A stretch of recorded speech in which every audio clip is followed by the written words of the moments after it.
When I was 6 years old, my mom gave birth to my sister. Coincidentally, Anna Wu, who had been our family's housekeeper for years, went into labor at the same time. Late that night, I secretly saw Anna switch her daughter with my sister. I was shocked, but managed to switch them back when she went to the bathroom. 16 years later, a dark-skinned girl showed up at our house, pointing at my sister and declaring loudly, "Dad, Mom, she's the housekeeper's daughter. I'm your real child." I had just returned from a post-college graduation trip. As soon as I walked in, I saw this dark-skinned stranger standing in our living room. My parents, Robert and Sarah Stevens, had deeply furrowed brows, their faces full of confusion and concern. My sister, Emily, had red eyes, clearly having been crying. The stranger stood there with a pouty, indignant expression, glaring at my parents and sister. "What's going on?" I asked, nearly dropping my bag in shock. "Who is she?" Emily is 6 years younger than me and had just started her freshman year of high school, currently on summer break. I couldn't believe that a brief vacation had resulted in this unexpected situation. My parents exchanged a look, their expressions guarded and hesitant. For a moment, a terrible thought crossed my mind. Could this girl be my father's illegitimate child with our former housekeeper? But I quickly dismissed that idea when I recalled her claim about my sister. 16 years ago, we did have a housekeeper from a rural area named Anna Wu. Her husband, Tom Zhang, was my father's driver. Remarkably, Anna became pregnant shortly after joining our household, around the same time my mother was expecting Emily. They even gave birth on the same day, in the same hospital. My mind raced through the possibilities. If my parents had somehow mixed up the babies with the housekeeper's child, it wasn't entirely impossible. I turned to my mother. "Mom, you didn't really mix up the babies back then, did you?" My mother's brow furrowed deeply. "Well, the nurses would take the babies for cleaning and vaccinations, and they'd come in at night for checks." I admit I didn't have my eyes on her every single second. I looked at the dark-skinned girl. "You're saying you're my sister? Where's your proof?" She lifted her messy hair, revealing an equally dark neck. "Here, this birthmark. Mom must remember it." The girl, Mary Zhang, stared intensely at my mother. Before my mother could respond, Emily tearfully lifted her own hair, exposing her neck. "But Mom, I have the same birthmark." This Li Kuei meets Li Gui situation left my mother completely bewildered. She looked helplessly between Emily and Mary, suddenly unsure which one was truly her daughter. Seeing my parents' hesitation, Mary grew more agitated. "Dad, Mom, why won't you acknowledge me? If I weren't your real daughter, how could I have found this place? How could I have the same birthday and this unique birthmark?" My mother wrung her hands anxiously, looking at my father. "Robert, what should we do? I really can't be certain if there was a mix-up back then." While my parents wavered, I observed Mary carefully. Despite her stockier build and darker complexion compared to Emily and me, there was a slight resemblance in our facial features. Even I felt somewhat confused, but I quickly regained my composure. My father was the CEO of Stevens Corporation, worth billions. It made perfect sense that Mary might be impersonating the true heiress for money. "You claim to be my real sister," I said to Mary. "Do your parents know you're here? Can they come verify this?" As soon as I asked, Mary's face crumpled and she burst into tears. My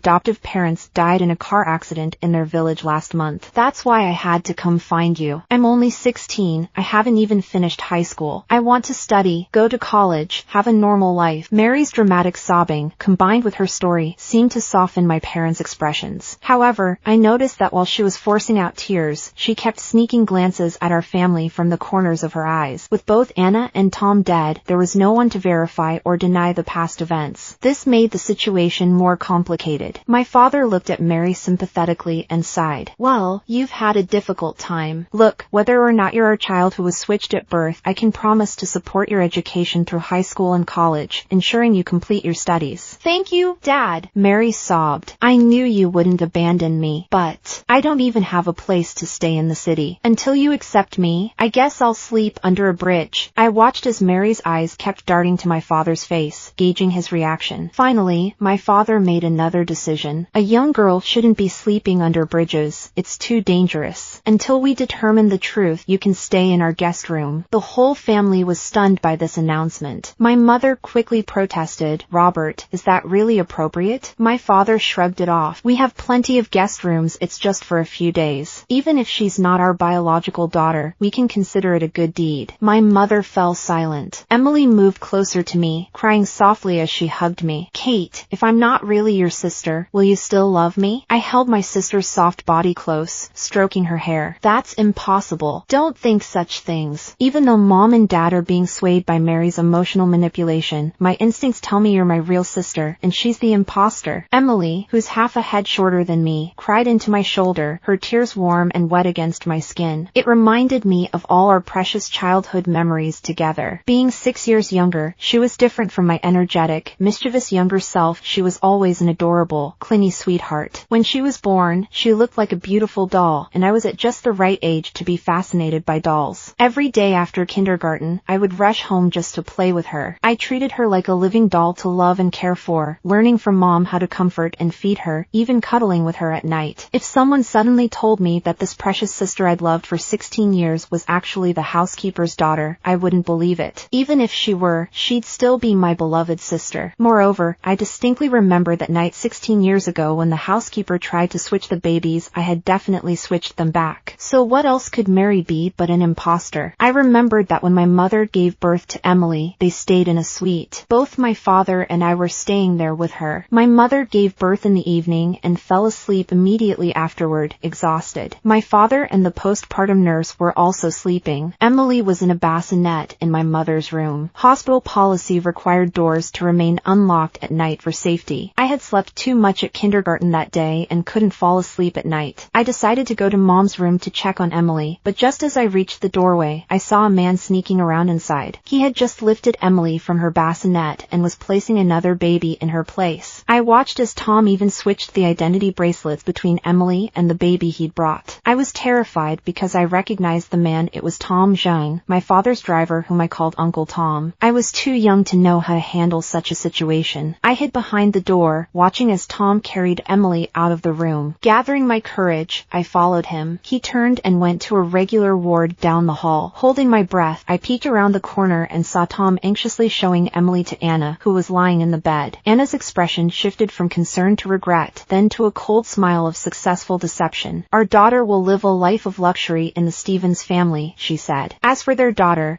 we'll raise her as a laborer, and that's good enough." "Hee hee, my clever wife, what a brilliant plan," Tom chuckled. "Once our daughter has power in the Stevens family, we'll reveal ourselves as her parents and become wealthy ourselves." Just then, Anna had stomach pains and needed Tom to help her to the bathroom, the shared facilities in the middle of the hall for regular ward patients. After hearing their evil plan, I suddenly felt a surge of determination to save the Stevens family. I quickly ran back to our room and took their daughter from the bassinet. Then I rushed to the regular ward and switched the babies and their bracelets back. When I placed Emily back in her bassinet, I let out a heavy sigh of relief and vowed to protect my sister for life. That's why even now that Emily is 16, she's still incredibly attached to me, always following me around calling me sister. How could I let some random imposter replace her? At this moment, my father warmly welcomed Mary. "What did you say your name was again? Let me show you to the upstairs rooms." "Dad, in the village they called me Mary Zhang, but you can give me a new name." My father's face twitched slightly. "Ah, well, there's no rush. I'll just call you Mary for now." After viewing several guest rooms upstairs, Mary suddenly stopped in front of Emily's room and pointed. "Dad, I love this room. Can I stay here?" "No, that's my room." Emily immediately rushed over to block the doorway, her cheeks puffed up in anger. I went over and held Emily's hand, looking at our father. "Dad, nothing's been confirmed yet. You can't really expect Emily to give up her room to a stranger?" Before my father could respond, Mary's lower lip trembled and she started crying again. "Dad," she sobbed, "I've lived for 16 years in a dark, damp mud house in the countryside. I've never seen such a beautiful room before. I just want to stay here, even if it's only for one night. I'd be so grateful." Incredibly, my father, that naive man, fell for her act. Just as he was about to speak, Emily let out a sharp cry. "No, I won't give her my room. Come on, Emily, just let Mary have the room for now. You've had it for 16 years. My father unceremoniously pulled Emily and me aside, leading Mary into the room. Mary bounced onto the soft bed with delight. Her dirty t-shirt immediately left dark stains on the bedding. Emily's face turned green with anger, and I felt my blood pressure rising. I hugged Emily and whispered in her ear, "Don't worry, this imposter will slip up eventually. I'll help you get rid of her." Early the next morning, Mary wore Emily's clothes, which was particularly irritating. Emily was pulling me to confront Mary when my boyfriend, James Lin, unexpectedly came to visit. Though the Lin family's wealth couldn't compare to ours, they were still considered well off in River City. For years, James had followed me around like a lovesick puppy, and a few months ago, in a moment of weakness, I agreed to be his girlfriend. However, whether he qualified to be my future husband wasn't even in my consideration. I never allowed him to come to my house uninvited, we always met outside. So seeing him show up unannounced today made me unhappy. Why are you here so early? I asked coldly. James smiled at me, but his eyes were fixed on Mary. I heard your family found your long-lost biological daughter, so I came to see. His words surprised and immediately put me on guard. I looked at him with disgust. You heard? From whom? This is news to me. What? You don't know? It was all over social media last night. Check today's trending topics. I quickly logged into several media platforms on my phone. What I saw made my jaw drop. An account under the name Mary Zhang had been posting the same message across all major platforms since last night. After 16 years, the baby switched by the housekeeper has finally returned home. I am the true Stevens heiress. The post detailed Mary's supposed poor life in the countryside after being switched, her anger upon discovering her true identity, and finally finding our family and being given Emily's room. She repeatedly emphasized that my parents had accepted her as the second Miss Stevens, and she was now officially part of the Stevens family. Furiously, I turned to Mary and shouted, Mary Zhang, Dad only kindly let you stay for a few days while we investigate. When did he ever acknowledge you as his daughter? Mary jumped in fright and quickly hid behind my father, looking at him pitifully. Dad, I'm sorry. I was just so excited last night that I made a post. Yes, I exaggerated a bit, but that's only because I'm so desperate to be part of the family. What are you trying to pull? We haven't even confirmed you're my sister. I raised my hand to slap her, but my father quickly shielded her. Enough, Kate. It's just a social media post. Let Mary be, it won't affect our investigation. But we're one of the most prominent families in River City. What will people think? And what about Emily? Have you considered how this affects her before the truth is even known? Emily cowered behind me like a frightened quail, silently wiping her tears. My mother finally realized things were getting out of hand and looked displeased. Mary, what were you thinking? Spreading such news before anything's confirmed, how is Emily supposed to face her classmates and friends? Mary lowered her head and wrung her hands without responding. James came over and put his hand on her shoulder in a familiar way. Don't be afraid, Mary. We'll find a way to prove you're the true Stevens daughter. I stared at James's sympathetic and familiar manner with Mary in disbelief. What this? You two know each other? James laughed awkwardly. Well, yes. Actually, before finding your family, Mary contacted me first. I kindly helped by giving her your address. I'd say I did a good deed. Hearing this, I finally couldn't contain my rage and slapped James across the face. Who gave you the right to be so presumptuous? James seemed stunned by my slap and looked pleadingly at my father. My father frowned at me. Kate, what are you doing? James did do a good deed, helping Mary find us. What good deed? How are you so sure Mary is my sister? What about Emily? You've raised her for 16 years, and now you're convinced she's an imposter? My father was speechless at my questions. I gritted my teeth and glared at Mary. Whether you're Li Kuei or Li Gui, a DNA test will tell us everything. As soon as I said this, Mary panicked. DNA test? Is that reliable? People from my village say it's not accurate. Dad, Mom, I really don't mind if Emily is the housekeeper's daughter. I'll let her stay and treat her like my own sister. At this point, I almost laughed out loud. Mary Zhang, you're really good at putting on airs. You don't mind? I mind that you're a fake. Since when did it become your choice to treat Emily like a sister? She's my sister. Emily also puffed up her cheeks angrily from behind me, her face red as she confronted Mary. If you're not hiding something, take the DNA test. Otherwise, I'll post online too and expose you as a fraud. My mother grabbed my father's arm. Robert, Kate's right. With Anna and Tom dead, the only authoritative way to prove Mary's identity is a DNA test. Let's not delay, we should go now. My father finally nodded but still kindly reassured Mary. Mary, this needs to be resolved one way or another. Come on. Like I said, if you're our daughter, everything's fine. If not, I'll still help you with your education. James patted Mary's shoulder again. Don't be afraid. Stay positive. I believe you're the true Stevens daughter. Mary gave James a grateful and adoring look, making me suddenly suspect there was something between them. James, you say Mary contacted you to find our family. How did you two meet? One from the countryside, one from the city? Oh, last week I was traveling with my family in the countryside. We ate at a farmhouse restaurant where Mary was working. We chatted a bit and she mentioned her birth parents were from the city, named Robert Stevens and Sarah Lou. I guess she knew you were my girlfriend. I let out a cold laugh. So you kindly drove her back to the city and dropped her at our doorstep, right? James nodded, and I turned to Mary. And how did you know in the countryside that my parents were your birth parents? Once when my dad was drunk, he argued with my mom, blaming her for switching their biological daughter and complaining he'd never see his real daughter again, raising someone else's child instead. I got curious and asked who my city parents were, and he drunkenly told me. The 6-year-old memory surfaced again. After all these years, Anna and Tom never realized I had switched the babies back that night. This Mary was their biological daughter, so all her supposed hardships in the countryside were what she deserved. Emily never stole her rightful life of luxury. My parents were shocked to hear about their baby being switched by the housekeeper and driver. This was the first time they'd heard of it in 16 years. Mary, you say your dad admitted to switching you as the Stevens' second daughter. Can you tell me exactly how they did it? Well, I asked my parents about it later, but they just scolded me for mishearing and never mentioned it again. I obviously don't know the details. I laughed coldly. Of course you don't know, because I do know. But that doesn't matter now. Let's do the DNA test. Despite Mary's extreme reluctance, she went with my parents for the DNA test under my father's arrangement. The results would take a few days. On the way home, I could see Mary was clearly nervous. Back home, Mary immediately shut herself in her room. I figured she was afraid the truth would finally come out. I couldn't quite understand what she was trying to achieve. With today's advanced medical technology, surely she must know whether she's really related to us, unless she truly believed her father's words and convinced herself she was the Stevens heiress. It was baffling. The next day was Diana Lynn's 50th birthday, James's mother. The Lynn family had sent invitations a week ago, inviting our whole family to celebrate. Though James was my nominal boyfriend, the Lynn family had maintained connections with us for years. For business interests, even James's father, Henry Lynn, constantly courted my father's favor. So the Lynns were particularly proud of James being my boyfriend and often mentioned it in high society to elevate their status in River City. I was truly sick of this and had tried to break up with James multiple times, but he always desperately clung on. However, considering the Lynns' persistent pursuit of our family's favor and the potential negative impact of a complete falling out, my father advised me not to make things too tense. Who knows what desperate measures they might take if pushed too far. As long as there's no talk of marriage, the Lynn family can't truly enter high society. Let's just keep them at bay for now. Our family dressed up in beautiful formal wear, preparing to leave, when Mary came downstairs with a dejected face. Dad, Mom, I've never worn beautiful formal clothes or attended proper parties before. Could I come along too? I promise I won't wander around or talk much, just quietly follow behind you. I just want to experience what I've only seen on TV. I looked coldly at her restless face and laughed mockingly. How would we introduce you? As the Stevens' daughter pending verification? My father glanced at me. Kate, don't say that. If necessary, we can just say Mary is our goddaughter. I glared at my father angrily. Dad, you're one of River City's top billionaires. If you say that, everyone in River City will immediately know you've become some random girl's godfather. Do you think that sounds good? My father's face darkened, leaving him speechless. Mary saw her chance of making a public appearance slipping away and looked anxious. Just then, as if on cue, James showed up again. Seeing Mary, he immediately spoke up enthusiastically. Everyone's ready to go? Hey, why isn't Mary changed? Uncle Stevens, aren't you taking Mary along? Mary immediately gave James a pitiful look. James, Kate says it's not appropriate for me to go, but I really want to see what it's like. Hey, it's no big deal. This is my mother's birthday party. I'm in charge. You should definitely come. With James, as the host, giving permission, I couldn't say anything more. Mary then pushed her luck by looking at my father. Dad, could I borrow one of Emily's formal dresses? I saw she has many beautiful ones in her closet. My father nodded silently. Soon, Mary came downstairs dressed to the nines. Emily clung to me sadly. Kate, I have a feeling that imposter is doing this on purpose. I hate her so much. When will she leave our home? Don't worry, the DNA test results will be out in 2 days at the latest. Then she won't be able to keep up this act anymore. At the birthday venue, I realized just how skilled the Lynn family was at networking. Besides some small business owners with modest wealth, there were quite a few genuinely wealthy people present. Clearly, the Lynn family had put considerable effort into this event. This wasn't just a birthday party, it was an opportunity to connect with more high society members and boost their business. The moment our family entered, we attracted everyone's attention. After all, Emily and I were known as genuine social socialites in high society. However, people's gazes quickly fixed on Mary, who stood out awkwardly between us, completely mismatched with the Stevens family. To attract attention, she had deliberately chosen one of Emily's orange dresses that my sister had deemed too flashy. This only made her dark complexion appear even darker and more striking, comparable to an African skin tone. People pointed and whispered about Mary. "Who's that dark girl with the Stevens family? With that outfit, she looks like such a country bumpkin. She's already so dark, yet she chose an orange dress and orange lipstick? It's painful to look at." Finally, someone approached us directly. "Mr. Stevens, who is this young lady? I don't believe we've met her before." My father's face showed embarrassment. "Ah, she's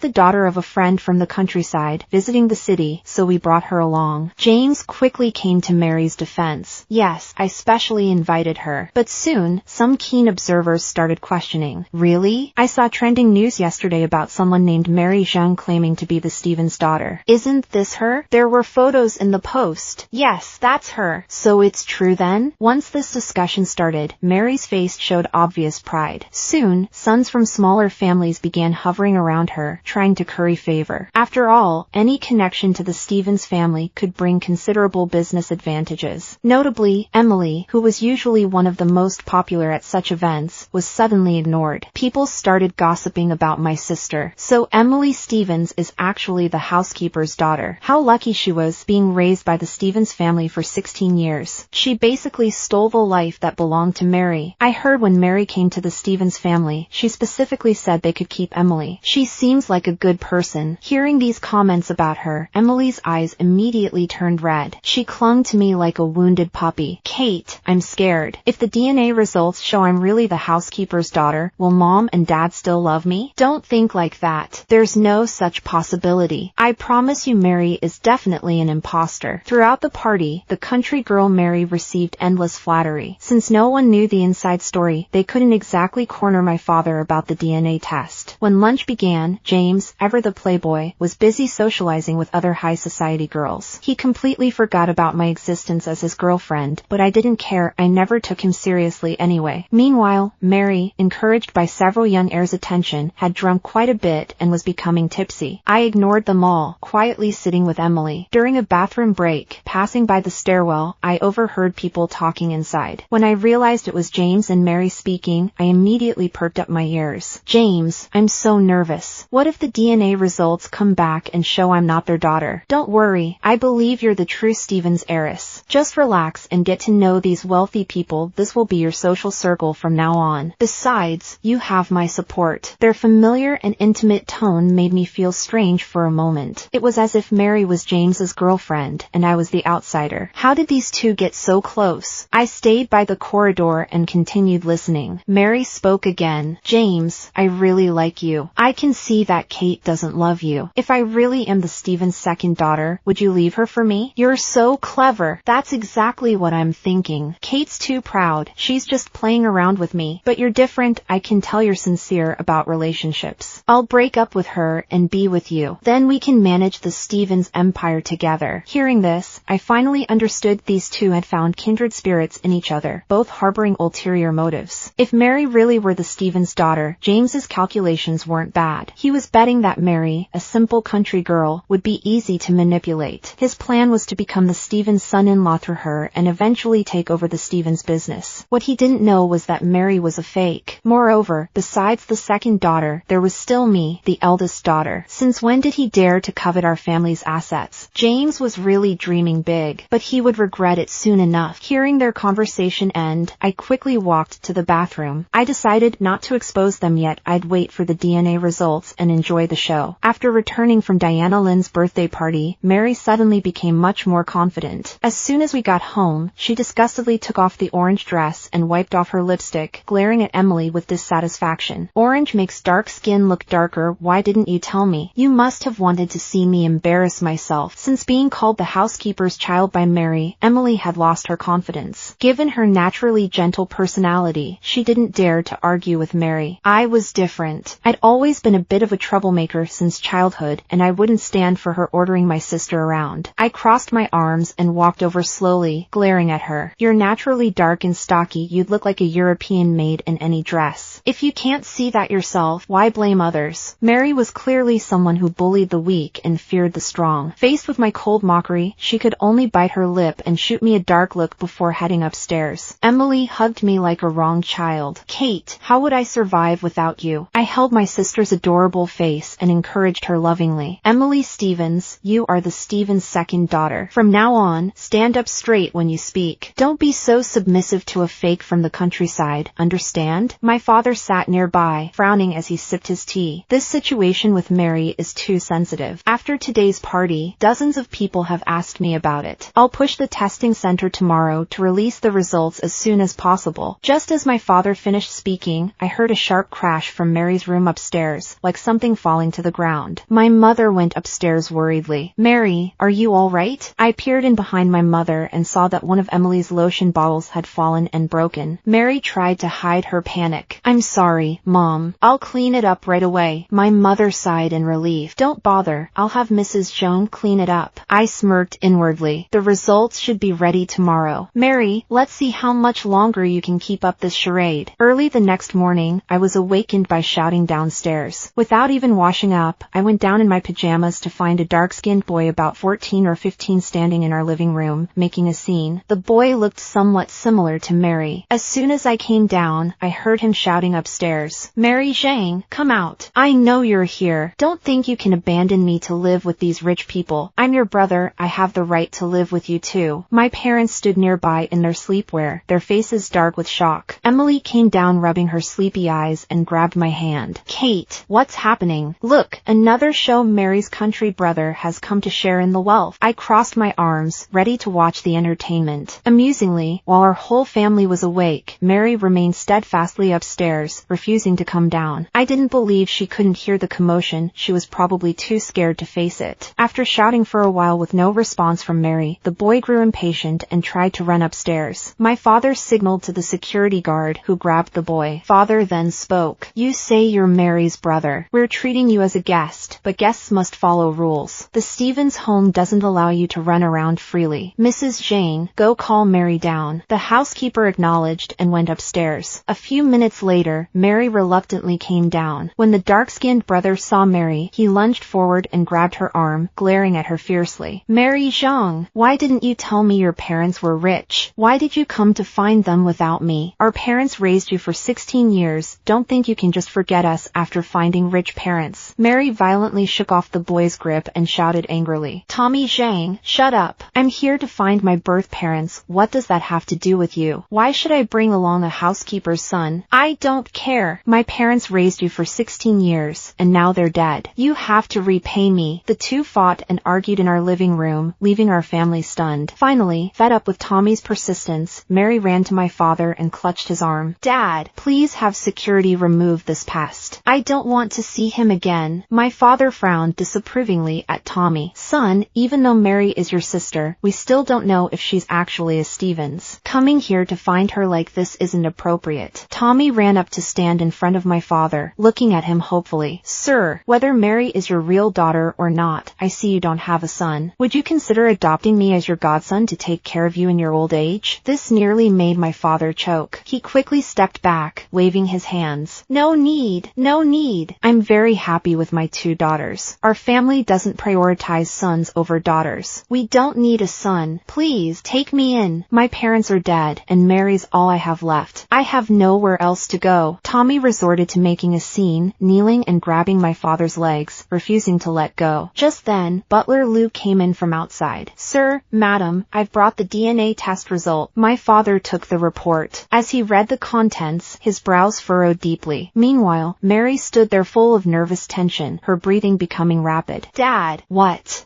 the result? I rushed over and snatched the DNA report from my father's hands. After reading it, I smirked and looked at Mary mockingly. My father met Mary's hopeful gaze, his face instantly turning cold. The result is that your little scam is finally over. Mary stared at my father in disbelief, instantly panicking. No, this can't be possible. The testing center must have made a mistake. This is what my parents confirmed. How could it be fake? You can read, can't you? Look for yourself. Mary took the report with trembling hands, her face turning ashen. She suddenly dropped to her knees in front of my father. Dad, I am your biological daughter. Please ask the testing center to check again. This This report must be wrong. My father stepped back, pushing away Mary's hands. Enough. This is River City's most authoritative DNA testing center. They're far more credible than you. Mary Zhang, go pack your things and return home with your brother. I'll send the promised education funds to your account monthly, but you can't go around claiming to be a Stephen's daughter anymore. Mary's lips trembled as she was about to cry. Tommy suddenly laughed at her. Ha ha ha, Mary Zhang, you're hilarious. I thought you'd really become a phoenix, but you're still just a wild chicken. Come back home and farm with me. I'll find you a good husband. At least we can get some bride price to help me find a wife. Having her 3-day dream suddenly shattered was too much for Mary to accept. She stood in the living room and suddenly burst into tears. No,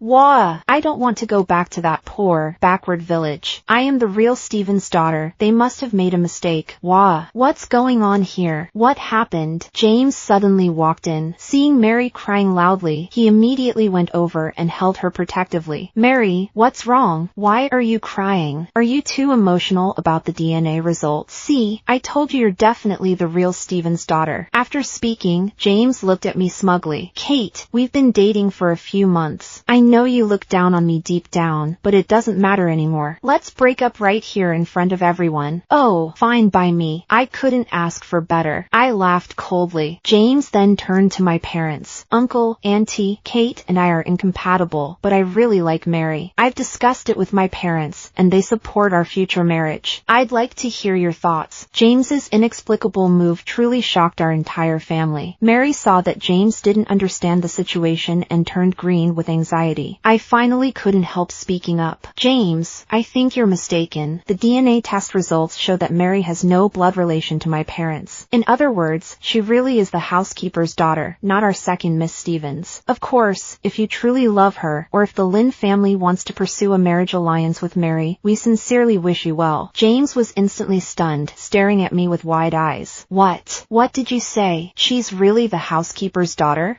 This is a misunderstanding. How could our Lin family marry a housekeeper's daughter? James's forehead broke out in sweat. Mary became even more heartbroken and grabbed his arm. But James, yesterday you kept saying you liked me. Are you looking down on me so quickly? Get away from me. Are you crazy? I only gave you attention because I thought you were the Stevens heiress. Did you really think I'd like a housekeeper's daughter? Keep dreaming. Emily and I stood watching this dramatic scene unfold, both barely containing our urge to throw money at the performance. Even more amusing, Mary got so agitated she started sweating, and a blue-black stain appeared on her neck. I went over and wiped it with my hand. It came off, so the supposed birthmark on her neck was actually painted on with dye. She must have seen Emily's neck birthmark in a social media photo and deliberately faked it. The final result was that James, Mary, and Tommy were all escorted out by security under my father's orders. My parents hugged Emily and me tightly. My father spoke chokingly. Kate, Emily, I'm so sorry for these past few days, especially you, Emily. Dad was really afraid Mary might be our switched child. That's why I tolerated her. Please don't blame me. My mother also stroked Emily's shoulder, comforting her softly. My dear daughter, you'll always be the apple of Mom's eye. Back then, I thought that even if you were the housekeeper's daughter, I would love you just the same. Thank goodness it's all over. From now on, Mom won't believe such nonsense. Emily cried profusely, saying only how happy she was to be our parents' daughter. Then she hugged me tight, snuggling into my arms to act spoiled. Kate, I'm still your little shadow. Do I annoy you? I laughed and tapped her forehead. Hey, you're so annoying. Can't you go study instead of always clinging to me? Summer vacation ended quickly, and I officially took over as CEO of the Stevens Group. My father, as chairman, began fully training me in managing the enterprise. Later, whenever my father met people, he would say, "Who says daughters can't take over the family business? My Kate is much better than those spoiled rich boys. When Emily grows up, she'll help her sister manage the company. Soon enough, you'll see your spoiled heir sons crushed." My father was right. Many years later, Emily and I did exactly that. The old man and my mother now travel the world, enjoying the good life of being supported by their daughters.